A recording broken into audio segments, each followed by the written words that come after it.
Hello everybody, KND here, and this video today is going to be a post-Nerf war video. I'm sorry that I didn't actually tell you guys, but earlier today I went to a Nerf war. It was my first indoor war, and I've been really wanting to go to an indoor war, because as you guys know, the past year I've been working on my snap carbine, which is mainly a close quarters type blaster, and I have been really excited with trying to go to one. And so I finally went to one yesterday, and I'm sorry I didn't tell you guys. I didn't actually know I was going to the war until yesterday, and then once I found out that I would be able to go, I wound up yesterday. I was preparing for the entire war yesterday, so I prepared for the whole war in one day, which was a pretty good feat, you know. So, because normally I spent like an entire week or two before the war trying to finish all my blasters and make all the ammo and everything. So. All I did was I tweaked the snap carbine a little bit, just made it perfectly war ready and everything.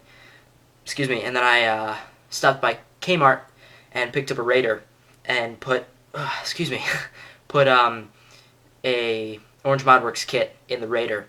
And so now that I've actually used an Orange Modworks kit in a blaster at the majority of a Nerf war, I have a lot of good experience with at least the Raider Orange Modworks kit. All the kits are very similar, though, in terms of how they work and how they perform, so this kind of goes for any kit that you're going to buy for an Orange Modworks kit. So I'm going to do kind of a recap review. Not a recap, really. It's going to be an updated review on Orange Modworks kits and what I think about them and everything, and some suggestions that I have for them. And also, I'm just going to talk about the war a little bit. So first I'll start about talking about the war. The war that I went to was Grid Code. That's the name of the place. They are an airsoft and Nerf arena. I'm pretty sure at least their slogan is like they're the only Nerf arena in the east coast of the U.S., which is really cool, and I live an hour away from it.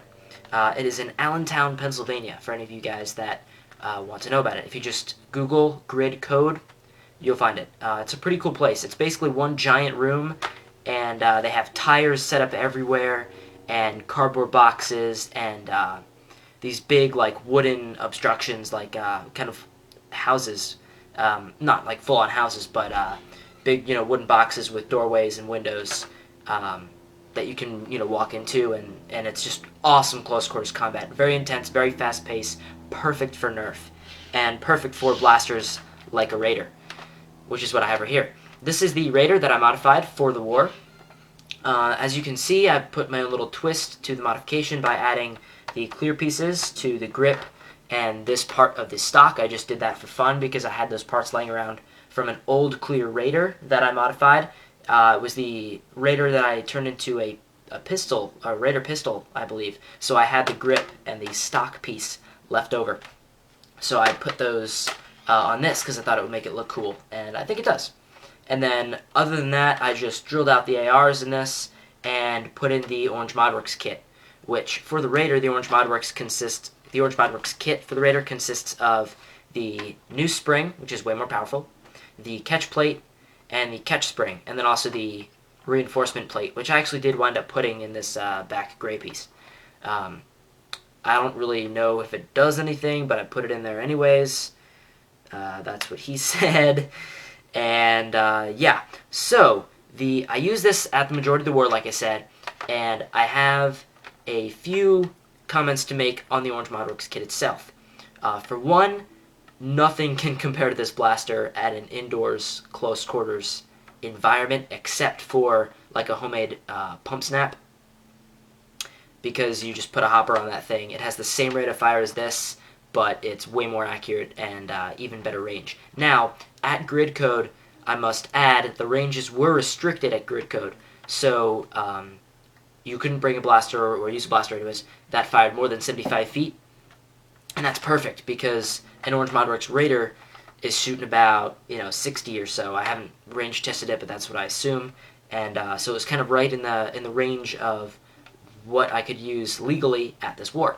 So I pretty much used it the whole day with the 35 round drum mag.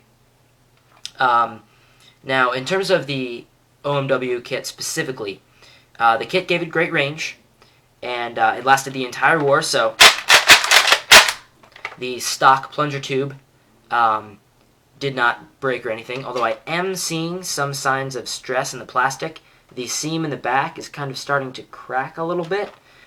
You probably won't be able to see this if I get it to focus on the seam. You see that little seam there? You can actually see it. The seam is starting to crack a little bit.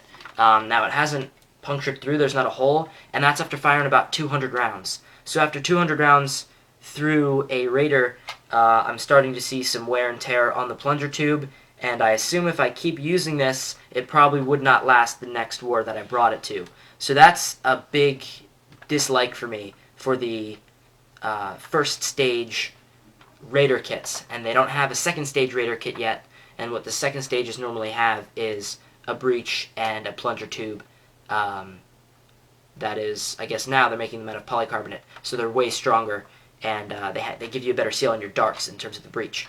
So you don't have to worry about any structural integrity in the internal parts of the blaster, because with that extra spring, if you don't pad this back plunger tube, which I didn't do because I didn't have a lot of time yesterday to prepare for the war, then you're going to experience some serious damage on the back there after a while. Like I said, this is after about 200 rounds fired, so only seeing a little crack start after about 200 rounds. That's not entirely terrible, but it does kind of suck for spending, I don't know how much it is for the first kit, but it's not cheap. It's like buying a whole new blaster for that kit, just to assemble it in one blaster. So you have to buy this and then buy another blaster and assemble it in. So it's not cheap, and to only have it for one war, it kind of sucks. So I don't know. I don't know what I'm saying there. I don't know if it's anything Orange Modworks can improve, but all I'm saying is I really hope they come out with the Stage 2 for the Raider and for all the other blasters very soon, because the only one they have more than one stage for is the Recon. And the Kmart that I went to, of course, wasn't selling Recons yesterday. They were all out, so it sucked. But in any case, other than that, I had great range and accuracy with modified streamlines and the OMW kit. The only other critique that I have for this kit, and this is the exact same critique as I gave it beforehand, before actually installing it in the blaster, and that would be that the catch spring is definitely not strong enough. And I had a really huge inkling that it wouldn't be strong enough. Let me deprime this real quick. Now, it's not the best way to deprime it, but pretty much because I cut this back piece off, when it's primed and that's out, it's exposed, you can just press the trigger while holding it and gently letting it in. So it's not entirely like dry firing it, although it's not entirely great for the blaster, but I haven't done that much, just so you guys know. But in any case, yeah, so the catch spring, I said it wasn't going to be good in my initial review, or at least I didn't expect it would be good, because it didn't feel very much stronger than any of the other stock springs that I had seen, in my years of Nerf modding.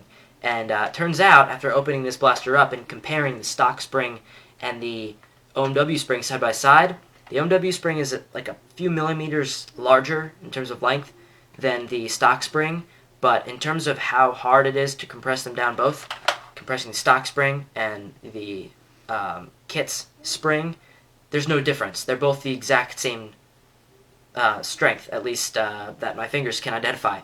So it's not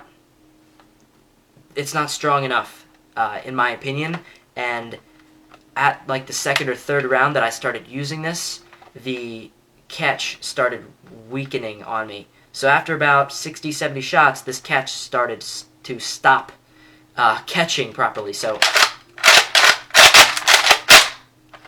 that's what I was having to do every time. And what happens is, when you have to jam it back like 3 or 4 times to try to prime it, you try to prime it back, it doesn't prime, and then you release the grip forward a little bit to retry to prime it back.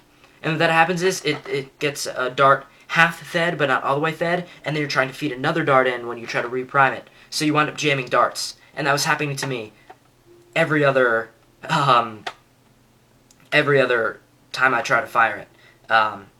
So that was a pain in the ass.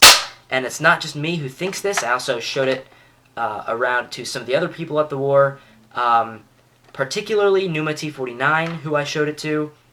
And he's very, very used to using homemade blasters that have very difficult primes on them. And he said this was ridiculous. and I have to say I totally agree. Sorry, Orange Mod Works, if you're watching this. I will probably shoot you guys an email, but if you're watching this, that's really not acceptable when you're looking at spending that kind of money for something. It should work how it's supposed to work. I just feel like the kit's catch spring needs to be probably like twice as strong. And that way you won't have any problems with priming, and you won't have any jams, and you'll be great. Probably 90% of the times that I got shot at the Nerf war when I was using this was when I had a jam and I was stuck fumbling, behind a barricade, fumbling, try to clear the jam, and then reload a new dart in, all fine and everything. And then before I know it, somebody's rushing around barrel tapping me, or I'm getting surrounded by enemies all firing at me at the same time, and there's nothing I can do. Which is some of the time why I carry around a backup pistol in a shoulder holster. And but in that case, I wasn't, and I shouldn't have to with an Orange Mod Works kit. That they designed to not do that. So, anyways, I've been talking a long time about the Orange Mod Works kits. But that's my big critique. So OMW should definitely get on that for the next set of kits that they make for all of these blasters. Other than that, guys, I did have a lot of fun at the war, and I'm going to be making an untraditional type of war video. It's going to be a dual comm with Numa T49 with war footage in the background, and we're going to be commentating on the war footage, talking about the war, sharing memories and battle stories while the footage is going on. So it's going to be very entertaining and I think very cool because it's a little bit different than a traditional type of war video. So I hope you guys enjoyed seeing this blaster. It's nothing special, just an Orange Mod Works modded Raider with some cool stock and grip pieces. But yeah, so a war video is coming soon, and what else is coming soon? Hopefully a firing video of my snap carbine will be coming eventually, because I need to go make more darts again because I used them all up at the war. So other than that, guys, this has been a very long video, so I apologize for its length, and I hope you guys enjoyed and were entertained. I thank you for watching. Have a nice day.